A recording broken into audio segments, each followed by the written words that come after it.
Assalamualaikum warahmatullahi wabarakatuh.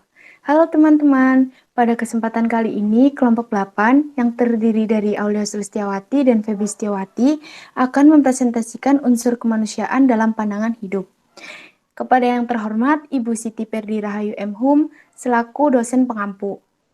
Selamat menyaksikan. Di sini kami akan menjelaskan tentang pengertian pandangan hidup, sumber landasan hidup, fungsi dan pengaruh pandangan hidup, unsur-unsur pandangan hidup, serta langkah berpandangan hidup yang baik. Yang pertama, pengertian pandangan hidup. Apa sih pandangan hidup itu?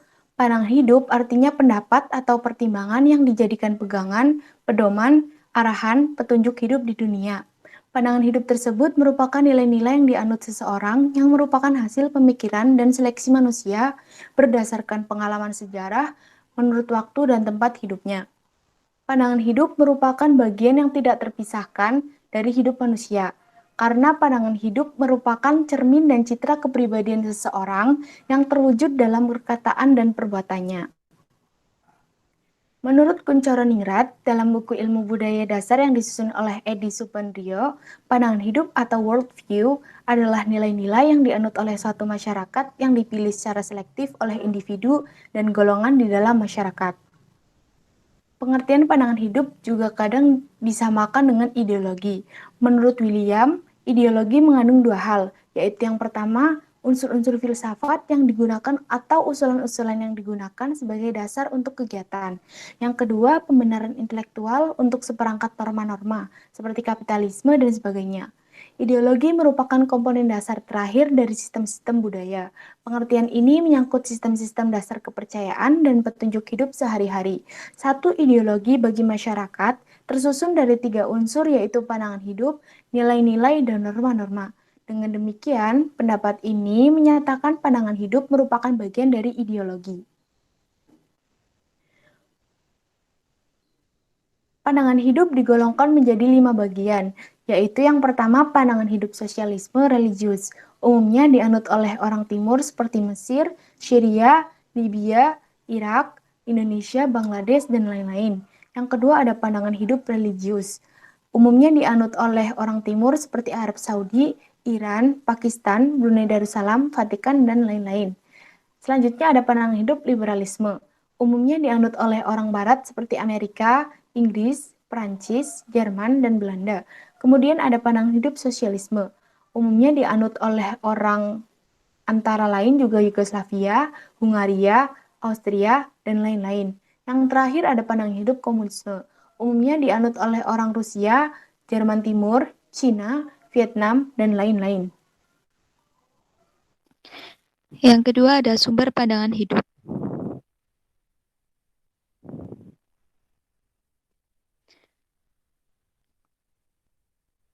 Sumber pandangan hidup digolongkan menjadi 3 bagian, yaitu pandangan hidup yang bersumber dari ideologi suatu golongan bangsa maupun negara yang bersumber dari nilai-nilai budaya hasil pemikiran manusia. Contohnya, ideologi Pancasila yang merupakan abstraksi dari nilai-nilai luhur bangsa Indonesia yang diyakini kebenarannya sebagai pandangan hidup dalam berbangsa dan bernegara di Indonesia. Yang kedua, pandangan hidup yang bersumber dari hasil renungan melalui imajinasi dan pikiran menjadi klimaks suatu kebenaran yang diyakini menjadi pandangan hidup, seperti aliran kepercayaan. Yang ketiga, pandangan hidup yang bersumber dari agama. Dipetik dari ajaran kitab suci yang diwahyukan Tuhan kepada manusia, pandangan hidup ini kebenarannya mutlak. Yang selanjutnya ada fungsi dan pengaruh pandangan hidup. Pandangan hidup menjadi penggerak dan pengukur segala macam aktivitas dalam mewujudkan cita-cita manusia.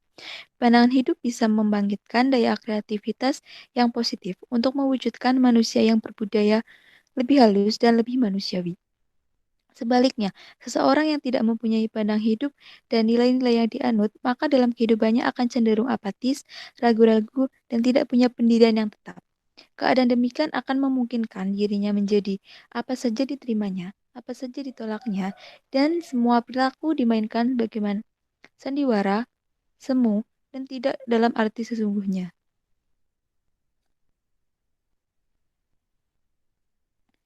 Yang keempat ada unsur-unsur pandangan hidup.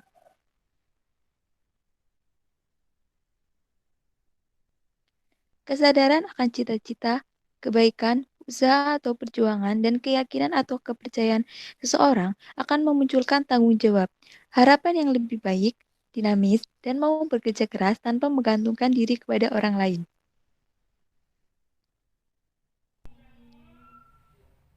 Yang pertama ada cita-cita. Cita-cita adalah perasaan hati, yakni suatu keinginan yang ada dalam hati. Cita-cita dapat diartikan sebagai angan-angan. Hal ini terjadi pada anak-anak, misalnya ingin jadi dokter, jadi polisi, dan sebagainya. Yang kedua, cita-cita diartikan sebagai harapan. Misalnya, seorang mahasiswa mengharapkan dengan mengikuti ujian nilainya dapat A. Yang ketiga, nilai-nilai diartikan sebagai keinginan. Misalnya, Budi setelah tamat SLTA ingin melanjutkan ke perguruan tinggi. Yang terakhir, cita-cita diartikan sebagai tujuan. Misalnya, si Beni sekolah di Jakarta dengan tujuan bisa tinggal dengan pamannya. Cita-cita menentukan pilihan, berbuat atau tidak berbuat sesuatu, atau berbuat yang baik atau yang buruk.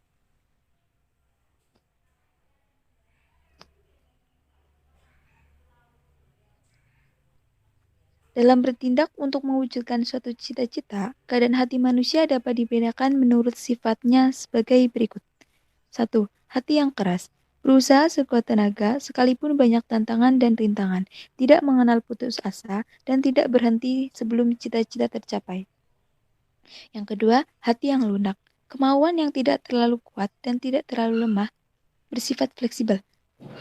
Dalam mewujudkan keinginan, ia menyesuaikan diri dengan situasi dan kondisi. Yang ketiga, hati yang lemah. Keinginan mudah hilang kalau menghadapi tantangan. Ia tidak kuat mempertahankan cita-citanya, tidak kuat berusaha mencapai cita-cita dan mudah dipengaruhi serta disesatkan orang lain.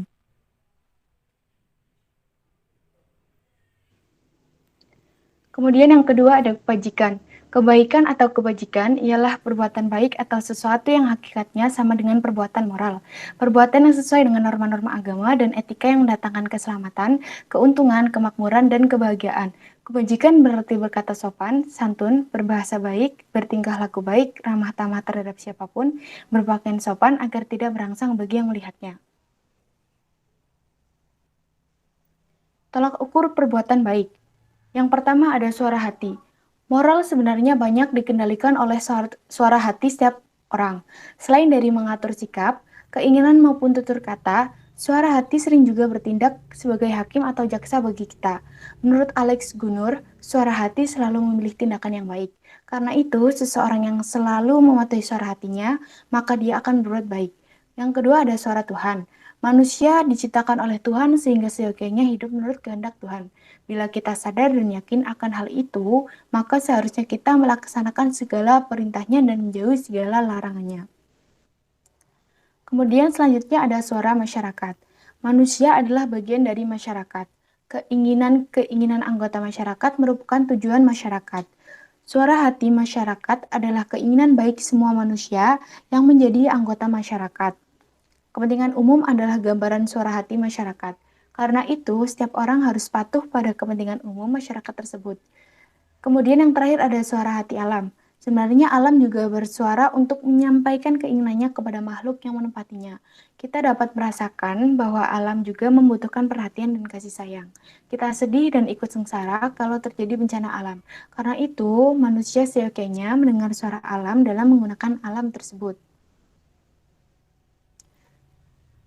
Yang ketiga ada usaha atau perjuangan.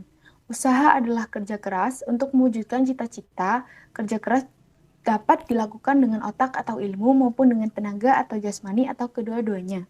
Setiap manusia harus kerja keras untuk kelanjutan hidupnya. Sebagian hidup manusia adalah usaha. Perjuangan untuk hidup ini sudah menjadi kodrat manusia. Tanpa usaha, manusia tidak bisa hidup sempurna. Sebagai contoh, orang bercita-cita ingin kaya, maka ia harus bekerja keras. Dan yang keempat ada keyakinan atau kepercayaan.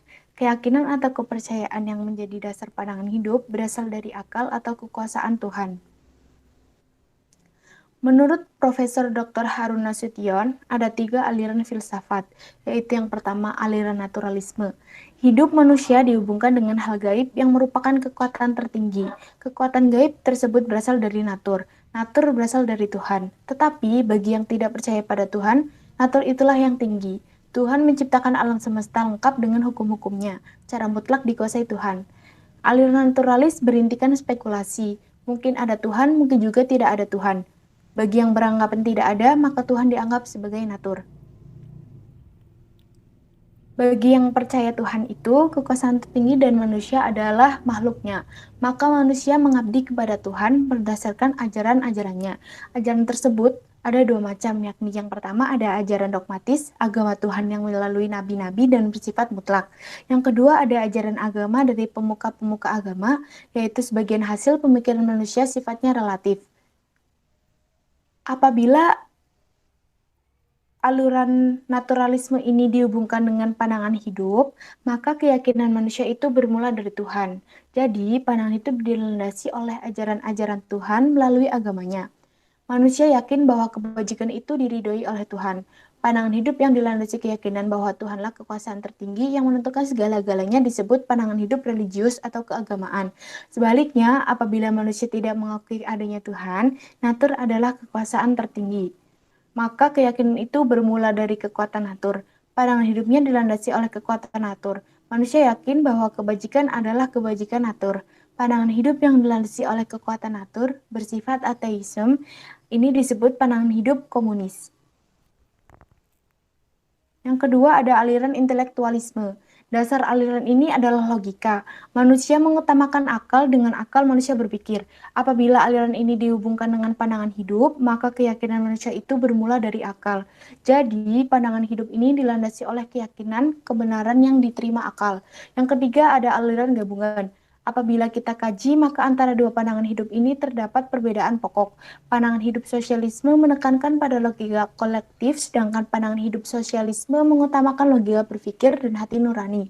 Pandangan hidup sosialisme tidak pandangan hidup sosialisme tidak begitu menghiraukan kekuasaan Tuhan. Sebaliknya, sosialisme religius kekuasaan Tuhan begitu menentukan.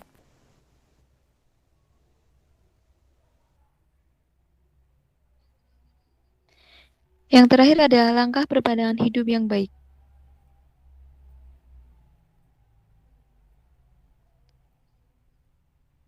Proses terjadinya dan terjelmanya nilai-nilai dalam diri manusia sebagai pola anutan atau pandangan hidup bagi dirinya mungkin didahului oleh pengenalan nilai secara intelektual, disusul oleh penghayatan nilai tersebut. Kemudian tumbuh di dalam diri manusia sedemikian rupa kuatnya sehingga seluruh jalan pikirannya, tingkah lakunya, serta sikapnya terhadap segala sesuatu di luar dirinya bukan saja diwarnai, tetapi juga dijiwai oleh nilai tersebut.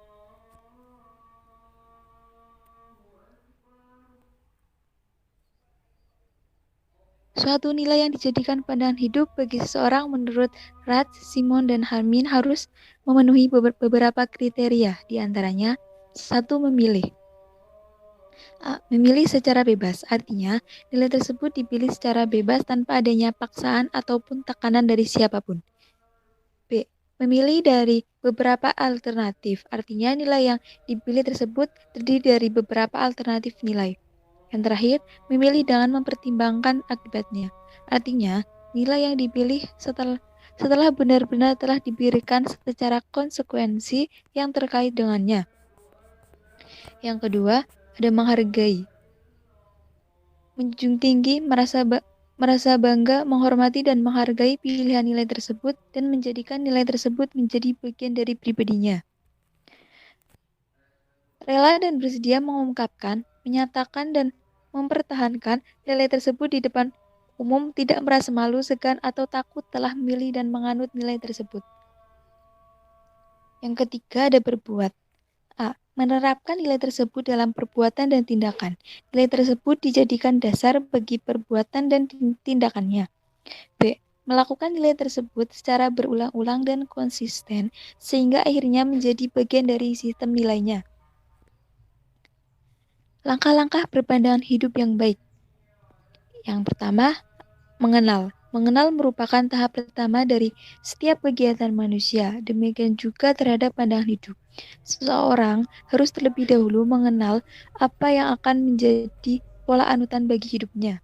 Yang kedua, ada mengerti. Mengerti dimaksudkan memahami segala sesuatu yang bersangkutan dengan nilai-nilai yang dijadikan pandangan hidup.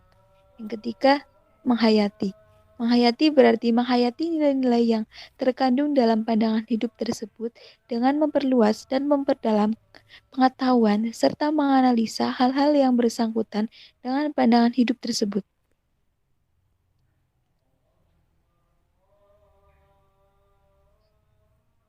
Yang keempat, ada meyakini. Meyakini berarti menerima dengan ikhlas tanpa ragu akan pandangan hidup tersebut. Kemudian, mengabdi. Mengabdi berarti berbuat sesuatu untuk memperjuangkan pandangan hidupnya. Yang terakhir, mengamankan. Mengamankan merupakan tindakan perlindungan bagi setiap ancaman dan gangguan terhadap pandangan hidupnya.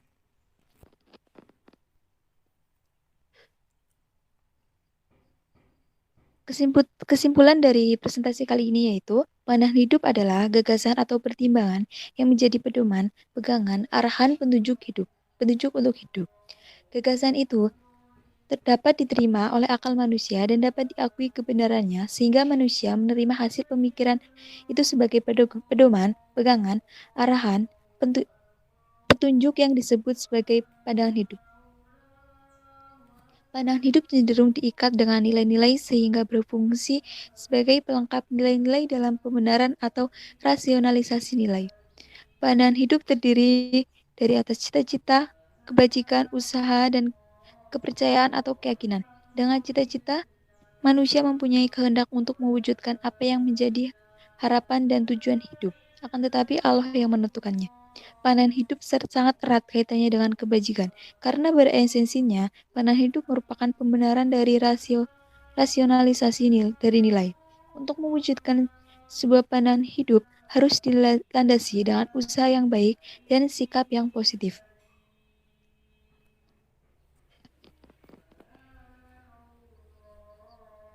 Berikut ini adalah sumber yang kami gunakan untuk membahas materi kali ini.